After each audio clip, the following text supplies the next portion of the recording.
Hey everyone, I'm doing the next section of my John Maxwell, the 21 most powerful minutes in a leader's day. And these are strategies to revitalize your spirit and empower your leadership. So I did the reading yesterday, but yesterday was my birthday, so I decided not to post the thinking that I had put down. But it was for day 2, and the thought for the day is leaders see everything but focus on the important things. And the scripture he gives is act like people with good sense, not like fools. Make every minute count. Don't be stupid. Instead, find out what the Lord wants you to do. So we have to make our priorities our foundation when we are looking at what it is we need to do and expand our vision, our horizon. So a passion and mission will give us our actions that we need to take, and we have to determine the validity of our needs. So he's just giving the example, and he's asking, how do you react when your people bring a genuine need before you? Do you stop what you're doing and immediately try to take care of it? Do you nod your head as if you're interested, then push it to the side and forget about it? Or like Peter, do you step back, look at the big picture and determine what action is appropriate according to your priorities? So the early Christians were dealing very much with a situation similar to us today. They were a small group of people, and they were under oppressive laws, oppressive communities, dealing with poverty, dealing with slavery in some cases, dealing with them being trafficked. All the same things that we are facing today, they faced. And so the Bible gives us good guidelines of what we can follow, what we can look at, and how we can set our priorities. Once the basic needs are met, our food, our shelter, our clothing, then we can go on to the bigger needs or the bigger things. It's Maslow's hierarchy of needs, basically. It's the things we learn in our foundations at university for economics. But today, all over the world, people are facing the same challenges. I was watching the UN speeches that all the political leaders gave, and one of the leaders held up a map of the world to say which countries are facing a crisis. And it's the whole world. Before, you could look at that map and you could say, okay, US is good, Canada is good, Europe is good. But the conditions today are similar to the conditions that we faced before the world wars, where human rights are being taken away, where people are facing wars, we're facing poverty, we're facing lack of jobs. And it's a very frightening experience to live through. And for the political leaders too, they are overwhelmed with the challenges that are being faced. And it's come out of the World Economic Forum. It's come out of the ideology of the Great Reset, that we would all own nothing and be happy. And most of us are not happy. Yesterday I went to the Sting concert, and I met a lot of Nigerians. I met a lot of people there. I met people from Turkey. One of the ladies was telling me her husband works for the Turkish Airlines as a pilot, and her son is studying here, and she flew all the way from Turkey for this concert for Sting, just to support him because of his human rights stand. And I was telling her, I'm from Zimbabwe, and I went to the human rights concert in Zimbabwe with my cousin, and I've also supported his work over the years. And she was telling me that, now today the governments are not good because they're not focusing on fairness and justice in Turkey. They're focusing on their religious ideology and implementing a religious ideology into the country. So I said to her, well, that's how it's become all over. So she was asking me about Zimbabwe. I told her Zimbabwe is good so far.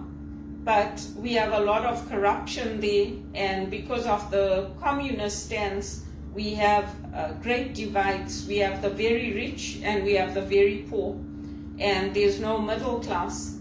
And again, it's about the people can't survive unless they wheel and deal, because there is no other way to survive, and things are becoming that way in Canada. So she says, yes, it's the same in Turkey, but with Turkey, it's more about the religious ideology, and it's a very hard culture to live under. So it was nice to meet people. I met people who are working as ushers from Nigeria, and a lot of people there knew me because they know I'm an activist and they know that I'm helping in the church. People seem to know me, and so that was nice. It was nice to talk to them. But many of the young blacks that have come over, and even the Indians who were there, they were telling me, like, we miss how things used to be. I said, yeah, I know, I also miss how things used to be. And they're saying, yeah, it's so boring here, we don't have what we had at home. I said, I know, but we're here now, and it's better than being under that kind of oppressive regime. So we have to make the most of it. So wherever I am, wherever I go, I try to encourage people. I try to be that light, to be that hope for people. But I've also taken a step back from things because I'm also run down. I'm so tired of applying for jobs, and they either give me jobs that they know I'm not qualified for, like they'll send me jobs for bookkeeping roles with the general accounting standard practices of Canada. And I'm like, I'm not qualified for this. So, it just becomes frustrating, because then the recruiters will put you in that role, and when you can't do the job, then they'll say, well, you accepted it, so why did you accept it? So it's very frustrating. It's very frustrating, but I try to help wherever I am. And when we look for our leadership opportunities, that's one of the things we have to work on. We have to delegate tasks to competent people, to people who have the strengths in those areas. Not to take people like me, who are not accountants and who didn't pass accounting laws in Canada, and say, okay, I know you're an HR professional and you're an executive assistant, but actually this is the job I have open, so you do it. And there's no training, there's no support. How do you expect me to do it? And it's the same if we are leading a team. We can't take people who are not competent in an area and put them in that area and say, okay, you do it. So that's basically the way the world is becoming. There's no mentoring, there's no shadowing, there's no apprenticeship, there's no handover in the jobs, but they expect you to just do it. And that's sad.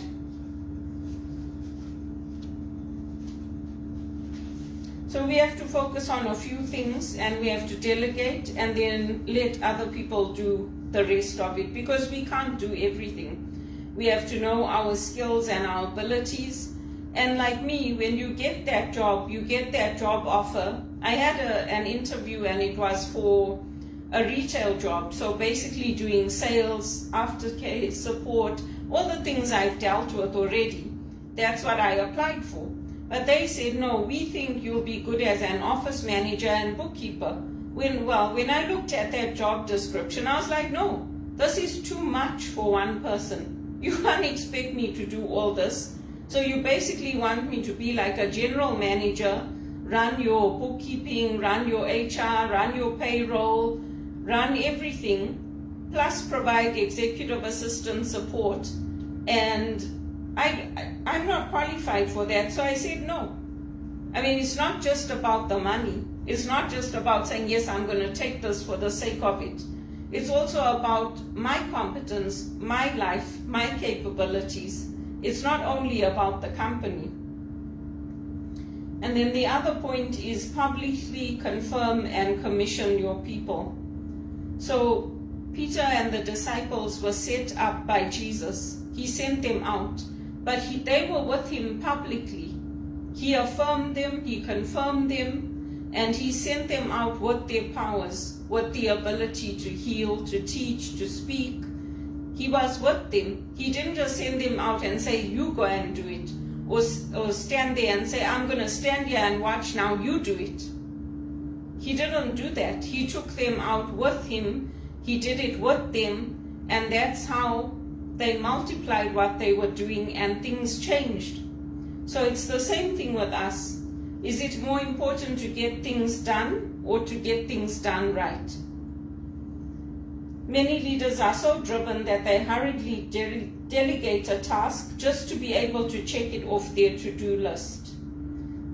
So I think that was an important decision for me, because I've been in positions where I've been overwhelmed. I've been in positions where I didn't have the skills to do the job, but I did my best, I tried, and then I educated myself. I went out and I got the HR degrees, the HR diplomas, the project management certificates. The companies didn't invest in that in me. It would have been nice if they did. It would have been nice if they had trained me and supported me and helped me, but they didn't. So I had to do it on my own, and I had to develop those skills in order to survive in Canada. So there's, again, he's just saying there's a difference between activity and accomplishment. And we have to look through our own lens, the biggest lens, which is our overall mission, our overall picture of what we're trying to do, because we'll get to where we want to be, but we have to take the small steps, and later we can take the big steps. And as we do that, we'll find that we'll be developing others, training others, encouraging others, and that's how we will lift up the society. And just as our lives get better, other people's lives will also get better. So we have to ask ourselves if we are focusing on the right things. When we were growing up in Zimbabwe, we didn't always have the vaccines as children. We didn't have the medications available. So part of what I'm doing is because I didn't have it, so I want other people to have it. We didn't have the vaccines always in the schools, in the hospitals. We had a place called Stanley House Consulting where the doctors used to work out of. So we used to go there, nurses used to come to our schools, but it depended. When the vaccines were available, they would tell us, okay, the vaccines are going to be available, you can go and get it at this point, or the tablets you need are going to be available, you can come and pick them up at this point. I worked in the pharmacy at Stanley House in the back with the nurses. So I have that experience. I used to count the tablets, I used to mark off what we had in inventory, and I used to help people. But it's not a nice way to live. And Canada became like that. At one point we didn't have Tylenol on the shelves. We didn't have toilet paper. And this is a first world country. So, I mean, the shelves are full in Zimbabwe, but people are still suffering because there's no water. And without water, I mean, no one can survive. And I know I'm right, but I'm also kind. I also help people. I don't put burdens on people's backs without trying to lift it myself. And so that's what I encourage others to do. And I value my freedom. I value the freedom I have to do things if and when I have time. I value the freedom that I have to move around freely. I value the freedom that I have to have my own friends. Those things are important to me. And that freedom only came out of the human rights movement. So today everything's so politicized, and there's so much of a push with the religious ideologies that have taken over, and all these places that are funded by Boko Haram and all that, they all get the funding through the Arabs and through UAE and Saudi Arabia. And if people don't have a choice, and if we want to work and put food on the table, what are we supposed to do if there's no work available? So it's not, things are not good in Canada. We have 10 cities, we have drug problems, we have problems with our roads falling into disrepair. It's still better than it is in Zimbabwe, But at this point, I mean, I really don't know. I think most people are just thankful that we have our human rights singers and that we have people like them still around, because they're all getting older now, just like us. And if the young people don't start waking up and realizing that they also have to do it and they have to help us, things are going to deteriorate very quickly, because there's only so much we can do. So it was nice to go to the concert yesterday. It was nice to be there, to be with others who are like-minded, and to share our burdens, because we did share our burdens with the people I met, with the ushers, with the other guests that were there, and to also count our blessings. I mean, if somebody is flying all the way from Turkey, her husband's a pilot, so, you know, that's nice. But if they're flying all the way from Turkey to come support somebody like Sting, it really says a lot. I didn't have money to go to Bono's concert when he performed in Vegas, and the Sharks really, when he had his book tour, they sold these tickets for like $3,000.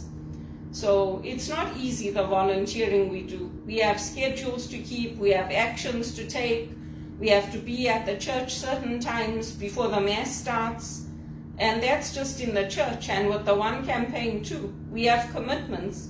From the outside, it's like, oh yeah, look at them, look at what they're doing. But we have a lot of responsibility placed on us that we have to keep.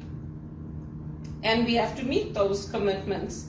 And if we can't do it, we take a step back. We say, you know what, I'm taking a break now. If and when I'm well enough, or I have the time, I have my job sorted out, then I'll come back. And that way they can carry on, they can find other people. Because at the end of the day, none of us is irreplaceable. Our families and friends love us, and they'll be there for us. But organizations, especially empires like the church, they carry on. Eventually they fall if people get tired of certain things. But the changes come slowly. And today, if you're not contributing to political parties, you don't belong to them, you don't go out, you don't help, you likely, I mean, look at how much I've done, and yet I still can't get a job. And there's other people that have done nothing, but because they are friends of certain people or certain people know them, they'll get the best jobs. They might not be competent at them, but companies will train them because of who they know. Because they know them, they like them, and they trust them. I never had that, so I had to do it on my own. But it's either you give up or you persevere. And I'm persevering. And I would encourage any migrant to do the same. It is hard, but we have to do it for ourselves. And if you hear of any work for me, anyone looking for a speaker, for professional development, contact me. And we just have to take it one day at a time.